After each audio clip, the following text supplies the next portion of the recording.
दोस्तों कहानी को पूरा समझने के लिए पिछला एपिसोड जरूर देखेगा। तो पिछले एपिसोड में फेंगी और मिंगटैन कॉलेज के प्रिंसिपल से मिलने गए थे। उनकी बातें सुनकर प्रिंसिपल फेंगी को डांटते हैं कि मिंगटैन से पूछे बिना तुमने मैच में उसको कैसे चुना, तुम्हें एक बार उसको पूछ लेना चाहिए था। इतना ही नहीं, वो मिंगटैन को भी डांटते हैं। ऊपर से मिंगटैन ने कॉलेज से ट्रांसफर मांगा होता है, लेकिन प्रिंसिपल उसको भी रिजेक्ट कर देते हैं। और ये सुनकर मिंगटैन बड़ा ही शॉक हो जाता है। तब प्रिंसिपल कहते हैं कि तुम दोनों हमेशा लड़ते रहते हो, इसीलिए मैं तुमको पनिशमेंट दे रहा हूँ। और उनका पनिशमेंट ये होता है कि दोनों को मिलकर स्विमिंग पूल एरिया को साफ करना है और इन दोनों पर नजर रखने के लिए एक रेफरी को भी अपॉइंट किया जाता है।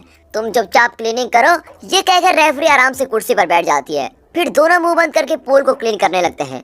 लेकिन कुछ ही देर बाद फेंगी मिंगटैन पर पानी फेंकती है और मिंगटैन मुड़कर देखता है, लेकिन रेफरी बैठी बैठी सो रही होती है।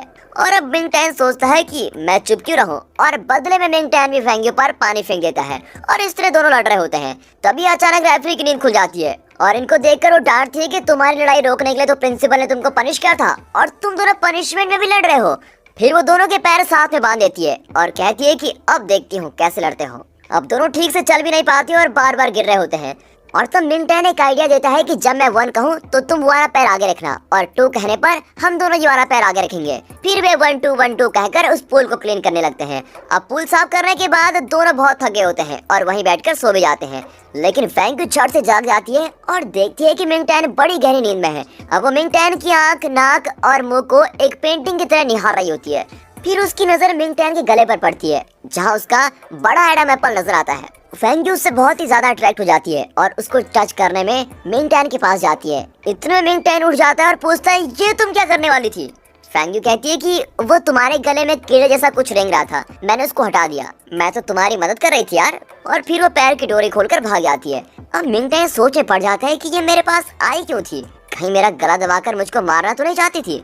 यहाँ ये सीन कट होता है और अब अगले शॉट में दिखाते हैं कि सुनहाओ अपने कॉलेज की बॉक्सिंग रिंग में खड़ा होता है। तभी वहाँ पर जाओमी आती है। सुनहाओ पूछता है कि तुम और यहाँ पर? जाओमी कहती है कि उस दिन मुकाबले में मेरे ग्लव्स लूज थे, इसलिए मैं हार गई थी, लेकिन आज मैं मुकाबला जीत कर ही रहूंगी, वरना मुझको नींद नहीं आएगी। ओह, तो क्या उस दिन के बाद तुम बिल्कुल सोई नहीं? नहीं, ऐसी बात नहीं है, लेकिन मुझे नींद नहीं आती। वो सब छोड़ो, क्या तुम इस वक्त मुकाबले के लिए तैयार हो? ठीक है, ये कहकर सुनहाओ तैयार होने लगता है। अब जाओमी अपने ग्लव्स पहन लेती है कि अचानक उसका पेट दर्द शुरू हो जाता है और वो अपना पेट पकड़कर खड़ी रहती है।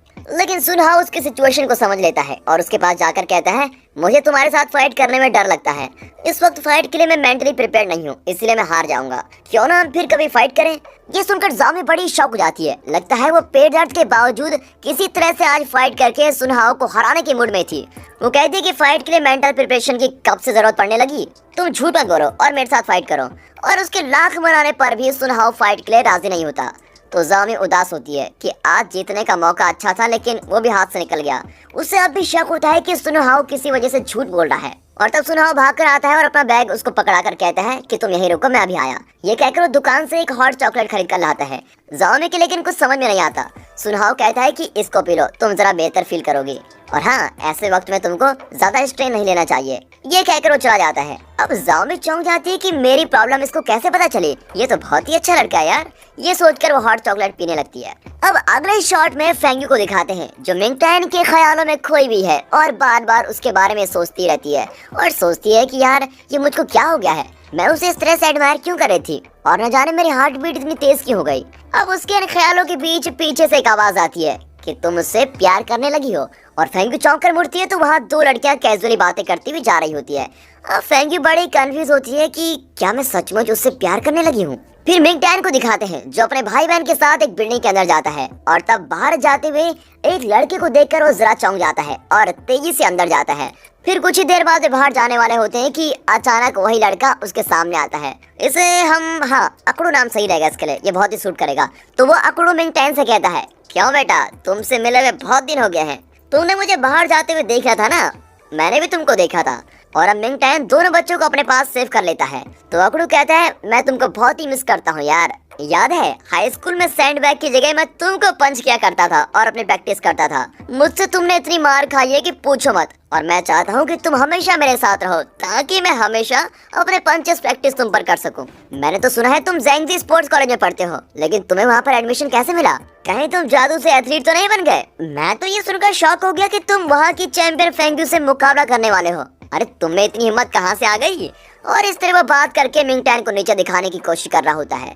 दरअसल ये अकड़ू हाई स्कूल में मिंगटैन को बुरी तरह से बुली करता था और अब ये सुनहाओ के कॉलेज में ही पढ़ता है। फिर वो अकड़ू कहता है कि पुरानी यादें ताज़ा करने के लिए मैं तुमको 2-3 पंचेस तो जरूर मारूंगा। और ये सुनकर मिंगटैन का भाई गुस्से में अकड़ू को मारने जाता है, लेकिन अकड़ू उस बच्चे की गर्दन पकड़कर कहता है कि छोटू, तुम्हारी जितनी हिम्मत भी तुम्हारे भाई के पास नहीं है। अब इस पर मिंगटैन अपनी मुट्ठी कस लेता है, लेकिन वो लड़ाई नहीं करना चाहता, इसीलिए वो खुद को कंट्रोल करके अकड़ू से विनती करता है कि प्लीज उसे छोड़ दो। अकड़ू कहता है, देख लो छोटू, तुम्हारा भाई तुमको छुड़ाने के लिए भी लड़ने के लिए तैयार नहीं है। चलो कोई बात नहीं, तुम्हारा रोना धोना सुनकर मुझको जरा बड़ा मजा आया। अब मेरे सामने घुटने टेक कर भीख मांगो, तब जाकर मैं छोटू को छोड़ूंगा। अब मिंगटैन बेचारा बहुत ही परेशान होता है, लेकिन भाई को बचाने के लिए वो घुटनों पर बैठकर रिक्वेस्ट करता है कि प्लीज मेरे भाई को छोड़ दो यार।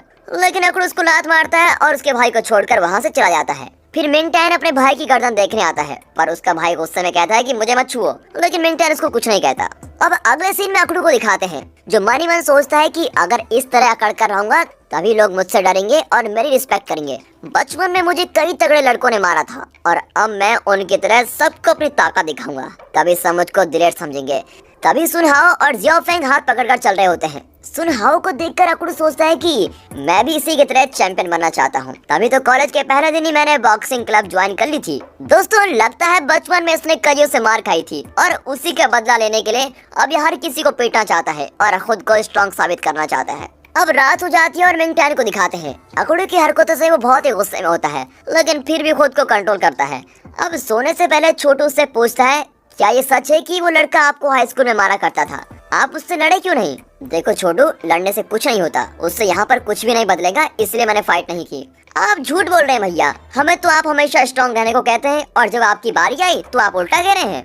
तब मिंगटैन ऊंची आवाज में कहता है कि अगर मैंने फाइट की होती और मुझे कुछ हो जाता तो तुम दोनों को कौन संभालता? क्या तुम्हें पता है कि माँ हमको इसलिए छोड़कर चली गई क्योंकि पापा फाइटर थे और किसी वजह से बहुत ही शराब पीने लगे थे। ये सब तुम्हारी समझ में नहीं आएगा, आइंदा से ऐसे सवाल कभी मत पूछना, समझे? और फिर भाई की ऐसी डांट सुनकर छोटू रोता हुआ वहाँ से भाग जाता है।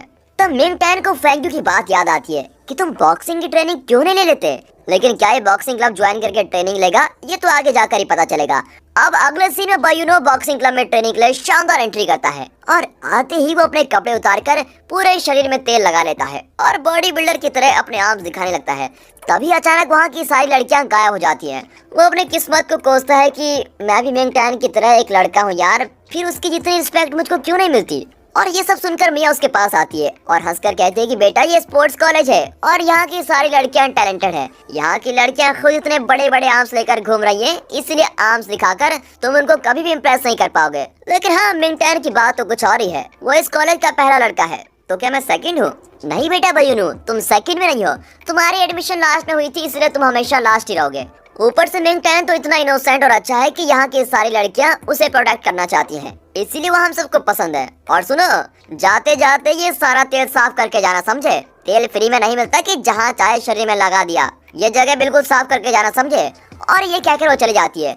बायूनो उसके पीछे जाने लगता है कि तभी तेल पर पैर रखता है और फिसल कर धड़ करके नीचे गिरता है। फिर एमएमए क्लब को दिखाते हैं, जो फेंग्यू का क्लब है। मिंगटैन भी वहाँ पर बैठा होता है, लगता है उसने भी क्लब ज्वाइन कर लिया है। तभी ट्रेनर बताते हैं कि एमएमए सबको सीखना चाहिए क्योंकि ये मिक्स्ड मार्शल आर्ट्स है। इस आर्ट में फेंग्यू एक एक्सपर्ट है और वो अब तुमको डेमो देगी। अब डेमो के लिए वो एक वॉलंटियर को बुलाते हैं, लेकिन सब एक दूसरे को देखने लगते हैं। इतने में बायूनो हाथ उठाता है और कहता है मैं फाइट करूंगा। अब वो फेंग्यू के पास आकर कहता है कि कॉलेज के पहले दिन मैं रेडी नहीं था, इसलिए तुम मुझको उठाकर पटक गई थी, लेकिन आज मैं ऐसा नहीं होने दूंगा। वो ऐसा कह रहा होता है कि फेंग्यू उसी वक्त उसे उठाकर धड़ से जमीन पर पटक देती है और दोबारा उसकी नाक कट जाती है। अब ट्रेनर किसी और को बुलाते हैं, लेकिन बायूनो कहता है कि सर, और किसी के बजाय मैं फिर से ट्राई करना चाहता हूँ। और ये ट्राई करने से तो रहा, ऊपर से लगातार फेंग्यू की मार खाता रहता है। फेंग्यू का डेमो देखकर मिंगटैन बड़ा ही आश्चर्य होता है और तालियां बजाने लगता है। अब मिया और जियाओमी बुक्स पढ़ रही होती है, दोनों रिसर्च कर रही होती है कि बातों बातों में किसी को कैसे कन्विंस करना है। वो दोनों मिंगटैन को बॉक्सिंग ट्रेनिंग और मैच के लिए कन्विंस करना चाहती है। इतने में मिंगटैन आता है और उसको देखकर मिया एकदम से उछलने लगती है, लेकिन जियाओमी उसको चुप कहकर कहती है कि अब उससे बात करना बेकार है, पहले बुक्स पढ़कर फिर उसको कन्विंस करेंगे। अब ये कहकर दोनों तेजी से भागने लगती है। मिंगटैन उनका पीछा करता है और आखिर उनको ब्लॉक कर लेता है। अब ये कहते हैं कि अरे वाह, तुम फाइट नहीं करते लेकिन बहुत तेज भाग लेते हो। और तब मिंग 10 उनको एक पेपर दिखाकर कहता है कि इसमें मेरी क्लासेस का टाइम है और उसके बाद मेरी पार्ट टाइम जॉब का टाइम लिखा हुआ है। इन दोनों के बाद जो भी टाइम बचेगा आप मुझे उस टाइम पर ट्रेनिंग दे सकते हैं। और ये सुनकर तो दोनों सीनियर्स बड़ी दंग रह जाती हैं कि तुम बोल क्या रहे हो। फिर मिंग 10 चला जाता है। अब इन दोनों में डिस्कशन होता है कि कहीं इसने पी तो नहीं रखी, तब ये ऐसी फालतू बातें कर रहा है, लगता है नशे में बड़बड़ा रहा था। फिर दोनों उस पेपर को देखती हैं तो उसमें कोई फ्री टाइम ही नहीं होता, लगता है मिंग 10 राउंड द क्लॉक कोई ना कोई काम करता ही रहता है। और अब दोनों कंफ्यूज होती हैं कि इसे ट्रेनिंग किस टाइम पर देनी है। और दोस्तों इसी के साथ ये एपिसोड यहाँ पर खत्म होता है। अगला एपिसोड जल्द ही हम लेकर आ रहे हैं और ये सीरीज आपको पसंद आ रही है तो वीडियो को लाइक, चैनल को सब्सक्राइब अभी कर दें दोस्तों।